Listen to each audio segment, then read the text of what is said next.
할렐루야. 주님의 은혜와 평안이 여러분과 또 여러분의 가정 가운데 늘 함께하기를 간절히 바랍니다. 여러분 혹시 아이들이 하는 눈가리기 놀이 보신 적 있으십니까? 요즘에는 팀 활동으로 혹은 팀워크에서 신뢰하는 프로그램으로 이렇게 눈가리기로 게임을 하는 경우가 종종 있습니다. 한 사람이 눈을 가리고 있고 다른 사람이 눈 가린 사람을 안내하여 목적지까지 인도하는 게임입니다. 눈을 가린 사람은 앞을 전혀 보지 못합니다. 다만 옆에 있는 안내하는 자가 그 앞에 무엇이 있는지, 어느 방향으로 가야 하는지, 또 어떻게 걸어가야 하는지를 안내하고서 그 말에 신뢰하면서 걸어갈 때에 목적지까지 잘 갈 수가 있습니다. 그런데 여기에 문제가 생길 때가 있습니다. 언제 문제가 생기느냐?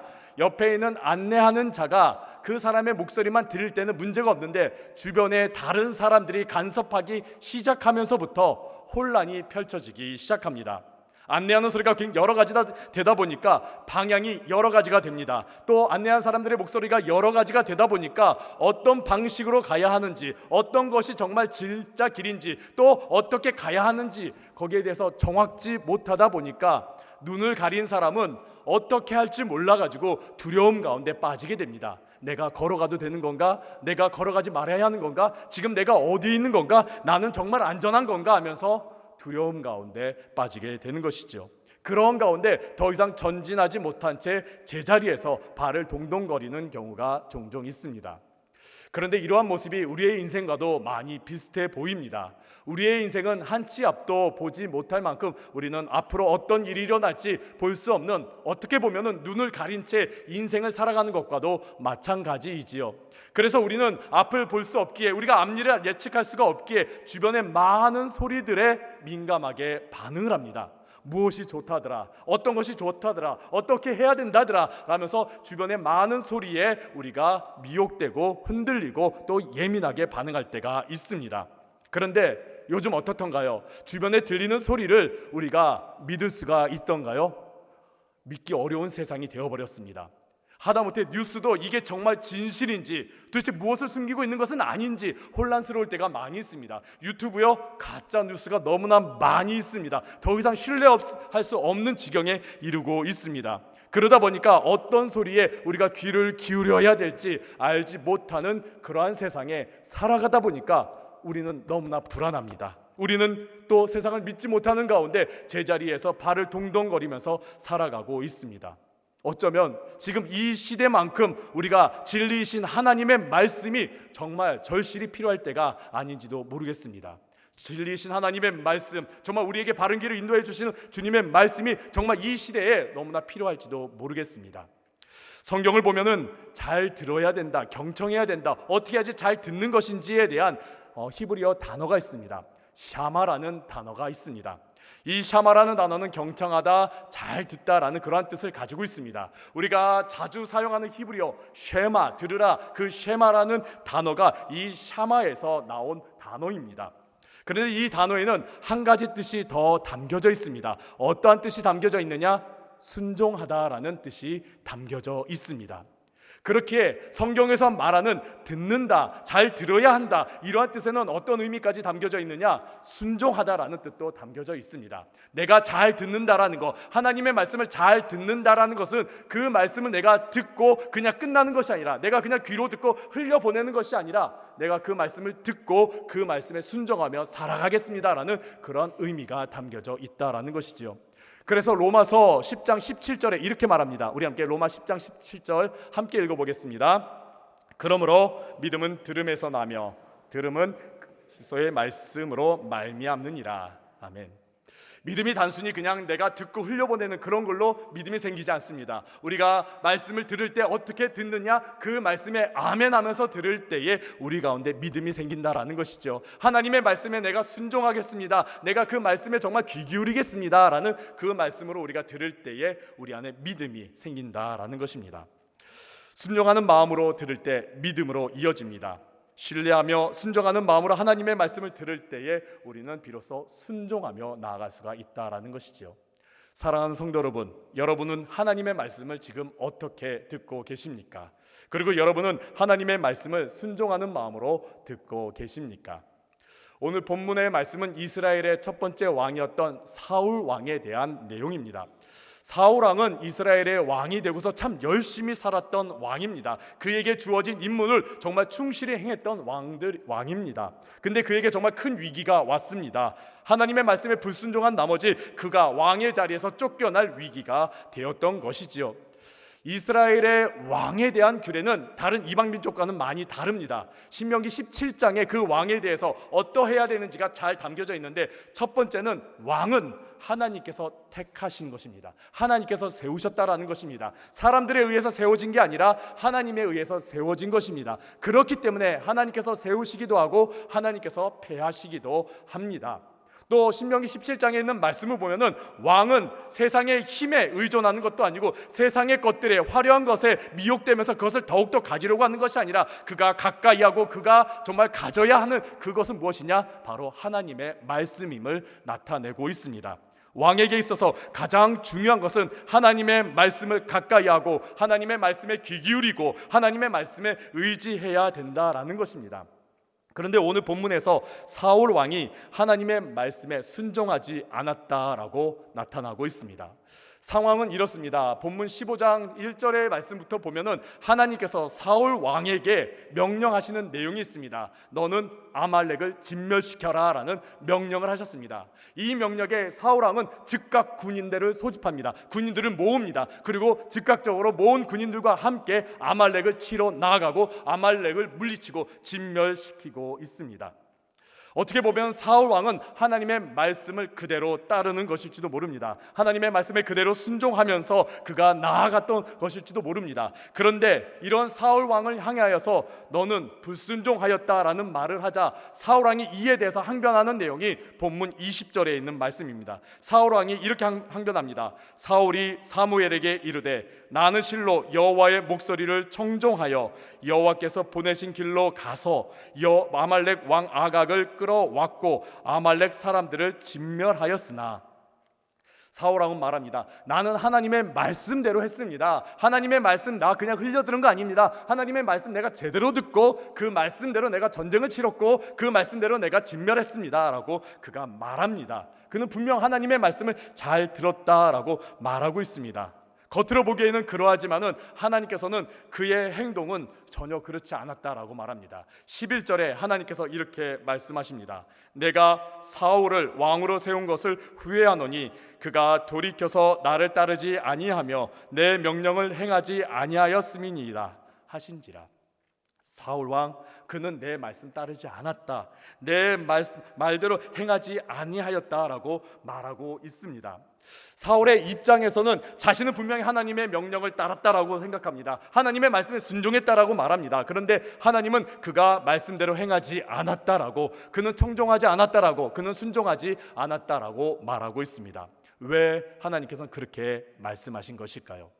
그것은 사울 왕이 하나님의 말씀을 귀로는 듣기는 들었지만은 마음으로 듣지 않았기 때문입니다.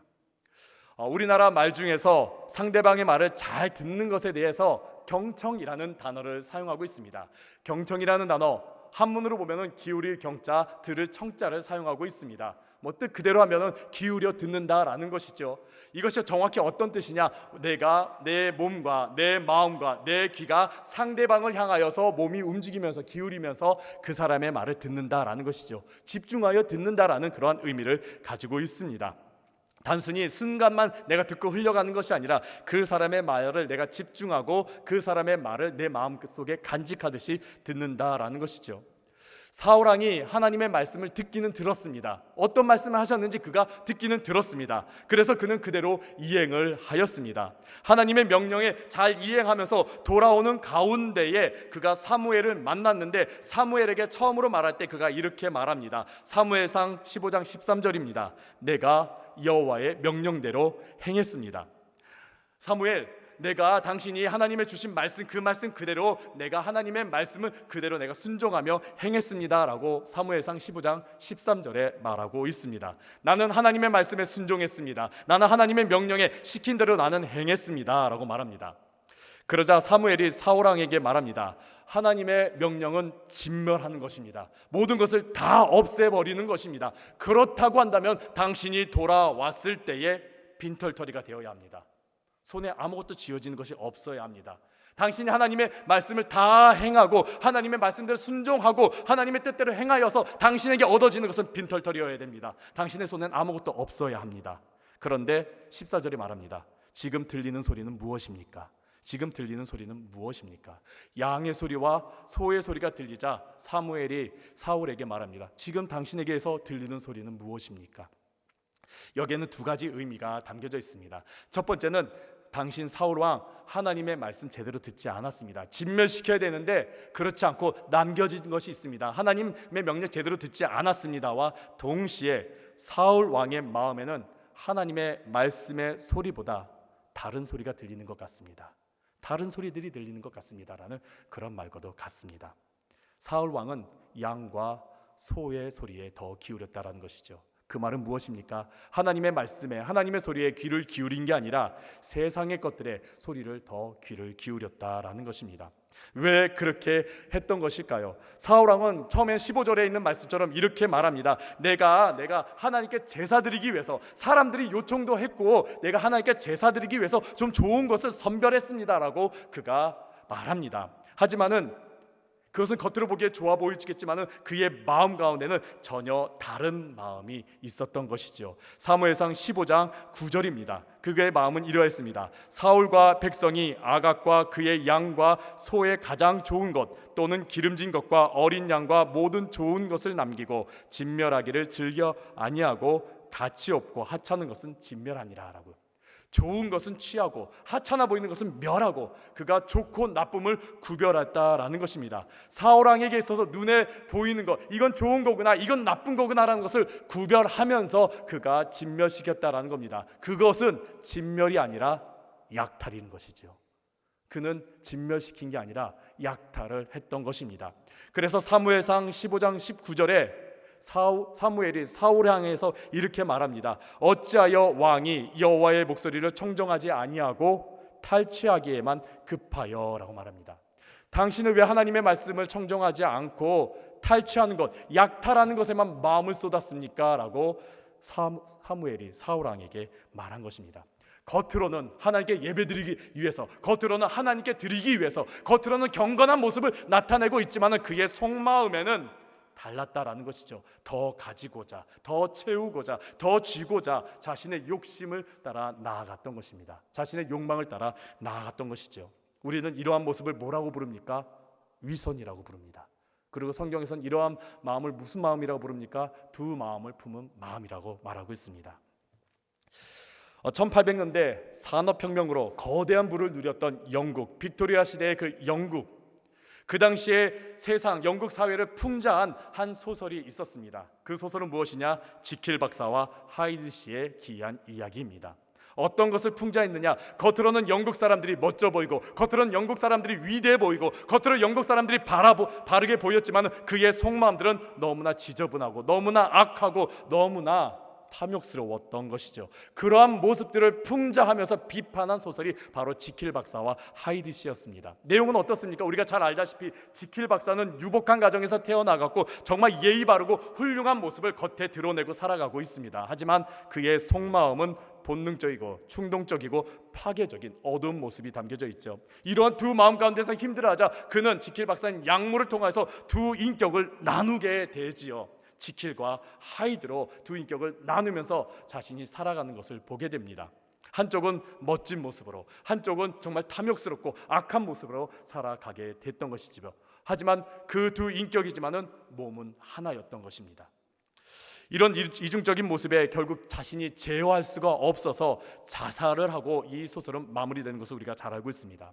이 소설이 당시 사회를 너무나 잘 풍자했기 때문에 영국 사회에서 대히트를 쳤습니다. 정말 영국 사회를 신랄하게 비판한 것이라고 여기면서 대히트를 치면서 많은 사람들이 그 하이드, 본능적으로 움직이는 하이드, 파괴적으로 움직이는 그 하이드에 많이 집중하면서 해석하려고 할 때에 정작 저자인 스티븐스는 이렇게 말합니다.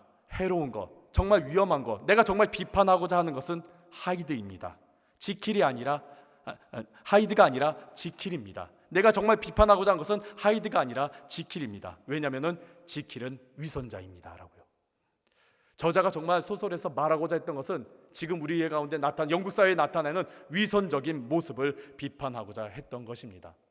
사울 왕도 이러한 모습이 있었던 것입니다. 겉으로는 하나님께 영광 돌린다라고, 겉으로는 하나님께 모든 걸 다 드린다라고, 겉으로는 하나님께 정말 가장 좋은 거 드린다라고, 겉으로는 그렇게 보여지지만은 그의 마음 가운데는 탐욕이 가득했던 것입니다. 겉으로는 순종하는 것처럼 보였지만은 그의 마음에는 더 많은 것을 채우고자, 더 많은 것을 치우고자 하는 그런 욕심이 가득했던 것이지요. 그런 위선적인 모습이 그에게 나타난 것입니다.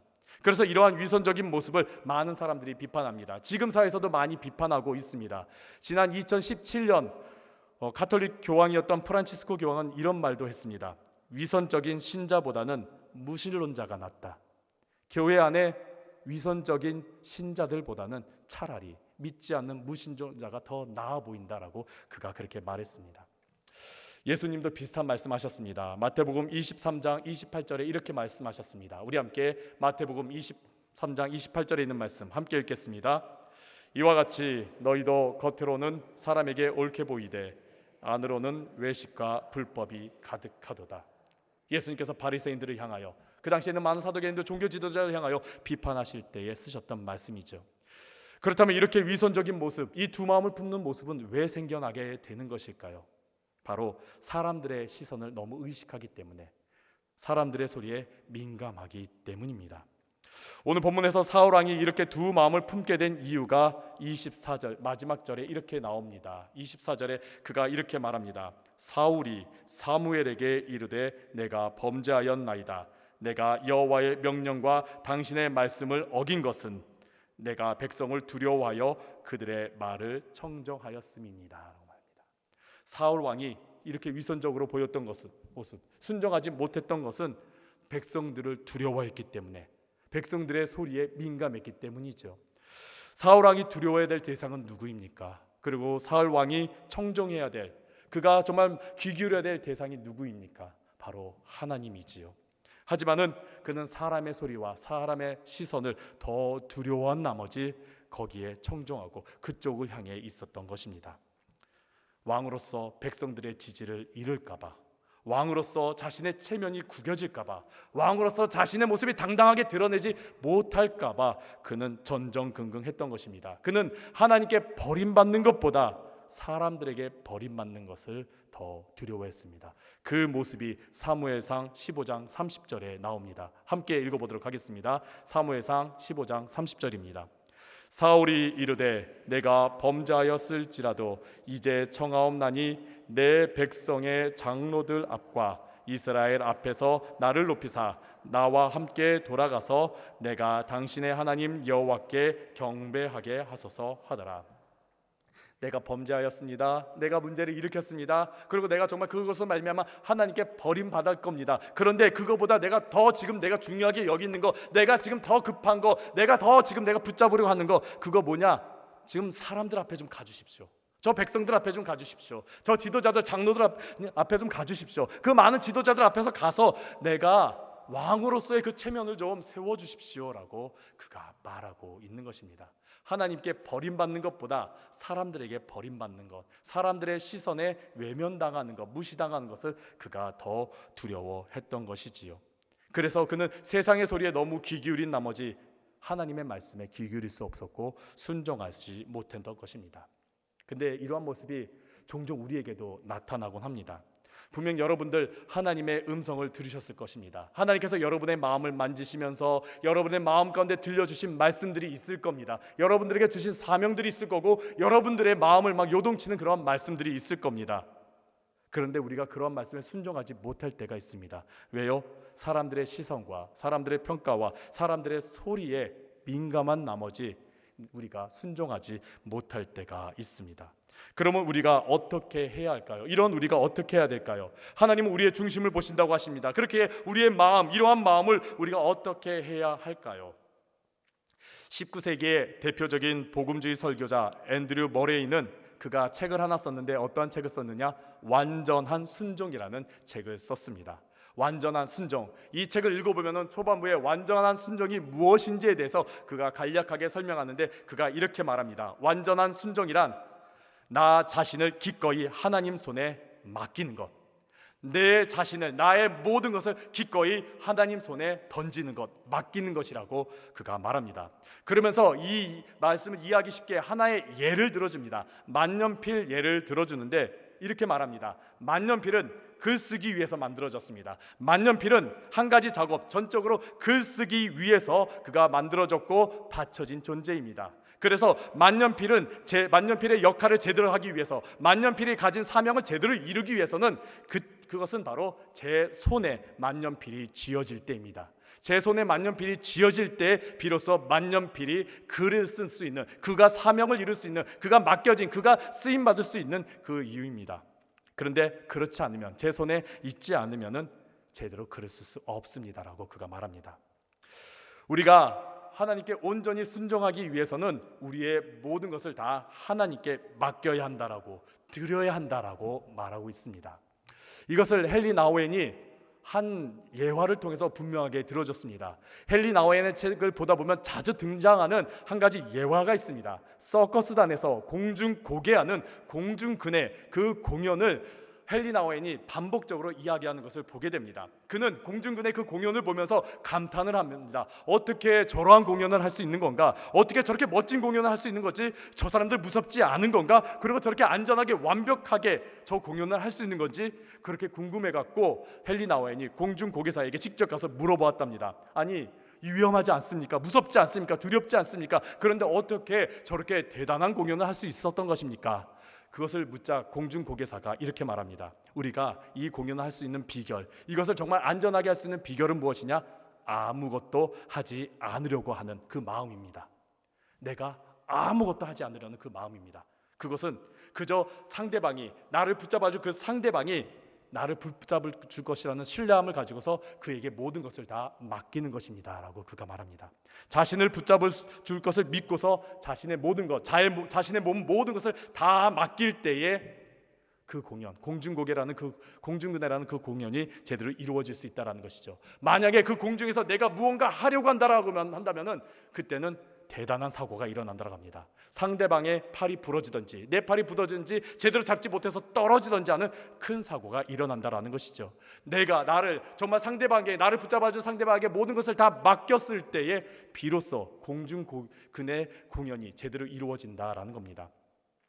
그러고 보면은 성경의 많은 위대한 인물들, 믿음의 선조들이 정말 하나님께 순종하는 모습을 보면 그들의 삶을 다 하나님께 맡겼을 때임을 우리가 보게 됩니다. 아브라함이 하나님의 부르심을 받고서 순종했을 때 어떠했습니까? 그는 그의 자신의 모든 것을 다 하나님께 맡겼죠. 자신의 고향, 아비집, 그의 재산, 그의 안전한 모든 삶 다 내려놓고 모든 것을 다 하나님께 맡겼을 때 그가 하나님의 음성에 순종하여서 약속의 땅까지 가게 되었던 것이고, 또 그 순종의 마음, 모든 것을 다 하나님께 맡겼기 때문에 하나밖에 없는 아들 이삭을 하나님께 드릴 수 있는 그러한 순종의 모습을 보일 수도 있었던 것이죠. 예수님의 제자들도 마찬가지이죠. 그들의 마음 가운데 예수님께 모든 것을 다 맡기지 못했을 때는 예수님의 말씀에 제대로 순종하지 못했습니다. 하지만은 자신들의 모든 삶을 주님께 맡겼을 때 예수님의 그 말씀들, 예수님께서 하셨던 그 모든 말씀들을 순종하며 나아갈 수가 있었던 것이지요. 그래서 이러한 모든 것을 다 맡기는 순종, 모든 것을 다 맡기는 이러한 마음을 영어에서 이 단어를 사용하는 것을 보게 됩니다. surrender. 뜻은 항복하다, 포기하다, 굴복하다, 몸을 내맡기다, 나의 몸을 다 맡기다. 사울왕은 하나님께 자신의 모든 것을 다 내맡기지 못했습니다. 그는 하나님께 온전히 다 맡기지 못했습니다. 그가 끝까지 붙잡으려고 하였던 건 무엇이냐? 자신의 왕권, 자신의 왕의 위치, 자신의 왕의 그 자존심, 체면, 그것을 끝까지 그는 붙잡았고 그것을 다 내려놓지 못했기 때문에 하나님 앞에 다 드리지 못해 순종하지 못했던 것이지요. 사울왕이 본문 가운데서 자꾸 제사를 드리겠다라고, 하나님께 제사 드리려고 한다라는 그런 말을 언급하는데 그것은 원래 속마음은 달랐습니다. 하나님께 제사 드리려고 하는 것이 아니라 하나님께 제사 드릴 때 가져왔던 그 모든 제물들을 사람들 앞에서 자랑하고 싶었던 겁니다. 내가 이만큼 가져왔다, 내가 이만큼 가져왔다. 하나님께 예배 드린다고 하지만은 내가 이만큼 가져온 것 너희들이 봐라라고 자랑하고 싶었던 겁니다. 그래서 사무엘을 자꾸만 붙잡고 예배 드려야 된다라고 그가 붙잡고 말했던 것이지요. 하나님께 예배드리는 건 정말 중요합니다. 그러나 그 마음의 중심은 더 중요합니다. 그래서 우리가 잘 아는 사무엘상 15장 22절에 사무엘이 사울 왕에게 이렇게 말하죠. 우리 함께 사무엘상 15장 22절에 있는 말씀 함께 읽도록 하겠습니다. 사무엘이 이르되 여호와께서 번제와 다른 제사를 그의 목소리를 청종하는 것을 좋아하심같이 좋아하시겠나이까. 순종이 제사보다 낫고 듣는 것이 순양의 기름보다 나으니. 예배 드리는 거 중요합니다. 예배가 나쁜 거 아닙니다. 예배가 뭐 하찮은 거 아닙니다. 예배 정말 중요합니다. 그러나 그 마음의 중심에 예배가 너무나 중요한 거죠. 순종의 마음으로 예배 드리는 게 중요한 것입니다. 그러한 마음이 아닌 다른 마음으로 드리는 예배는 하나님께서 받으시지 않는 것이지요. 그렇기에 우리가 순종하는 마음으로 하나님께 나아가야 되는 것입니다. 나의 모든 것을 다 맡기고 하나님께 나아가야 되는 것입니다. 여러분들 불의 전차 아마 보신 적 있으실 겁니다. 불의 전차라는 영화 아마 보신 적 있을 겁니다. 에릭 리들의 이야기입니다. 1924년 파리에서 열린 올림픽에서 영국의 육상 선수로 선발된 에릭 리들, 그가 갑자기 100m 달리기 경주를 포기하게 됩니다. 그는 유력한 그 100m 달리기 경주의 금메달 후보였습니다. 그런데 그가 갑자기 포기한 이유가 무엇이냐? 바로 그날은 주일이었기 때문입니다. 나는 안식일을 거룩히 지켜야 된다. 나는 주일을 거룩히 지켜야 된다. 나는 주일날 다른 거 하지 않고 예배드려야 된다. 그 믿음 때문에 그가 올림픽 경기에 참여하지 않았던 것이죠. 그래서 그는 많은 비난을 받았습니다. 아니 어떻게 그럴 수 있느냐라고 정말 많은 비난을 받았습니다. 하지만 뒤에 이어졌던 400m에서 그는 금메달을 땄고 200m에서 동메달을 땄습니다. 그렇게 되자 그 모든 야유가 찬사로 변하게 되었던 것이죠. 그러면서 이 에릭 리들은 육상 선수로 미래가 보장되었고 그는 많은 사람들에게 존경과 기대를 받게 되었습니다. 그의 미래, 그의 삶 모든 것은 다 안전하였고 정말 부와 명예와 평안한 삶이 보장되었습니다. 그런데 그가 갑자기 중국 선교사로 떠나버리고 맙니다. 달리는 육상 선수 하지 않고 갑자기 중국 선교사로 되겠나고 하면서 중국으로 떠나게 됩니다. 그리고 평생 중국 선교사로 헌신하다가 중국 땅에서 하나님의 부름을 받게 됩니다. 그가 끝까지 그렇게 믿음의 경주를 할 수 있었던 이유, 그가 정말 그 중국 땅에서 정말 힘든 그 중국 땅에서 벗어날 수 있는 기회가 여러 번 있었음에도 불구하고 끝까지 자기가 끝나는 그날까지 그곳에서 복음을 전하면서 살아갈 수 있었던 이유가 그가 했던 마지막 말 때문이다라고 합니다. 그가 했던 마지막 말, It is complete surrender. 나는 하나님께 완전히 항복했습니다. 나는 하나님께 완전히 다 맡겼습니다. 그래서 그는 끝까지 하나님께서 주신 그 사명을 순종하며 나아갈 수가 있었던 것입니다. 사랑하는 성도 여러분, 여러분은 하나님께 항복하셨습니까? 여러분은 하나님께 모든 것을 지금 다 맡기고 계십니까? 여러분은 지금 하나님께 순종하며 살아가고 계십니까? 여러분의 마음에는 분명 하나님께서 주신 말씀들이 있습니다. 여러분의 마음을 뛰게 하는 하나님의 말씀들이 있으실 거고요. 또 여러분의 마음을 흔들고 요동치게 하는 하나님의 말씀이 있으실 겁니다. 그리고 하나님께서 여러분에게 주신 사명, 하나님께서 부르신 말씀들, 하나님께서 여러분들을 움직이게 하는 그 사명과 비전들 여러분들 분명히 있으실 겁니다. 그 말씀을 먼저 귀 기울이시길 간절히 바랍니다. 하나님의 말씀을 먼저 귀 기울이시길 간절히 바라고 그 말씀을 귀로만 듣는 것이 아니라 마음 가운데 새기며 간직하시길 간절히 바랍니다. 그리고 그 마음 가운데 다른 것이 틈타지 않도록 우리의 마음을 다 하나님께, 우리의 삶을 다 하나님께 여러분들 맡기시길 바랍니다. 내 자존심 드러내시지 마시고요, 내 생각 드러내지 마시고요, 내 고집 드러내지 마시고요, 다 내려놓고 하나님께 항복하는 마음으로 다 맡기는 여러분들 되주시길 간절히 바랍니다. 그랬을 때 내가 하나님께 항복하면서 두 손 들고 나아갔을 때에 하나님께서 나의 두 손을 붙잡아 주시고 인도해 주실 줄로 믿습니다. 그게 바로 순종의 모습이고 순종의 마음입니다. 이 믿음으로 살아가는 여러분들 되시기를 간절히 바랍니다.